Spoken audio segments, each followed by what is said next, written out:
জাগরণ নিউজ।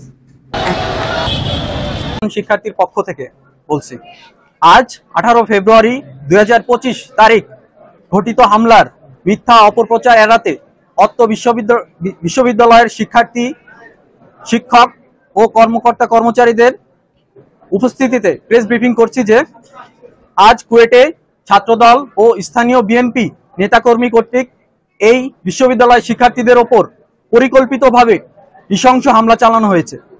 এর প্রেক্ষিতে আমাদের কিছু দাবি সমূহ আমরা উল্লেখ করছি। 1.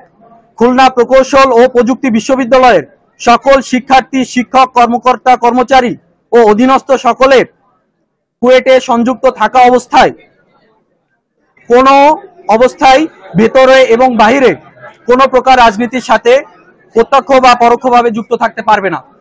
এই বিষয়টি উল্লেখ করে অধ্যাদেশ জারি করতে হবে এবং এর ব্যত্যয় ঘটলে শাস্তি হিসেবে অত্র বিশ্ববিদ্যালয় থেকে আজীবন বহিষ্কার কর্মকর্তা কর্মচারীদের ক্ষেত্রে এবং ছাত্রত্ব বাতিল করতে হবে শিক্ষার্থীদের ক্ষেত্রে। বিষয়টি স্পষ্টভাবে অধ্যাদেশে উল্লেখ করতে হবে। 2. আজ কুয়েটে শিক্ষার্থীদের উপর পরিকল্পিতভাবে হামলার ঘটনায় জড়িত শিক্ষার্থী এবং এদের প্রশ্রয়দাতা শিক্ষক, কর্মকর্তা কর্মচারীদের বিরুদ্ধে কুয়েট প্রশাসন কর্তৃক হত্যা চেষ্টা ও নাশকতার মামলা করতে হবে এবং জড়িত সকলকে বহিষ্কার বা ছাত্রত্ব বাতিল করতে হবে এবং জড়িতদের তালিকা শিক্ষার্থীরা প্রদান করবে।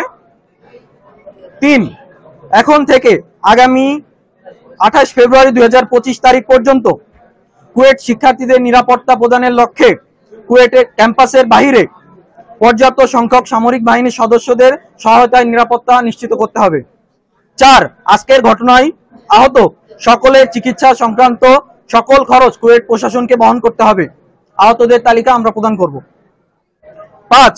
আজকের ঘটনা উপরোক্ত সকল দাবি সমূহ পূরণ করে আজকের ঘটনার ব্যর্থতা ও দায় স্বীকার করে নিঃশর্ত ক্ষমা প্রার্থনার সাথে সাথে ভিসি, প্রো-ভিসি এবং ডিএসডব্লিউ স্যারকে পদত্যাগ করতে হবে। এটা ছিল আমাদের দাবি সমূহ এবং উপরোক্ত সকল দাবি আগামী 19 ফেব্রুয়ারি 2025 তারিখ দুপুর 1টার মধ্যে পূরণ করতে হবে এবং না পূরণ করা পর্যন্ত এই মুহূর্ত থেকে সকল প্রকার ক্লাস, পরীক্ষা সহ সকল একাডেমিক কার্যক্রম বন্ধ থাকবে। এবং আমরা এটাও বলতে চাই যে আমাদের হল ভ্যাকেন্ট করা যাবে না, অর্থাৎ হল খালি করা যাবে না, আমরা ক্যাম্পাসেই থাকবো, আমরা একাডেমিক কার্যক্রমে অংশ নেব না। এবং আমরা এটা উল্লেখ করতে চাই যে আমরা দেখছি বিভিন্ন মিডিয়াতে ঘটনাকে ভুলভাবে উপস্থাপন করা হচ্ছে। এখানে মেন যে ঘটনা ঘটেছে, সাধারণ শিক্ষার্থীদের উপর ছাত্রদল এবং স্থানীয় বিএনপি আক্রমণ করেছে। এখানে কোনো বৈষম্য বিরোধী কিংবা শিবির কিংবা ছাত্রদের দুই পক্ষের কোনো মারামারি এ ধরনের ঘটনা ঘটেনি। এখানে বহিরাগতদের আক্রমণের শিকার হয়েছে সাধারণ শিক্ষার্থীরা। এতটুকুই। ধন্যবাদ সকলকে।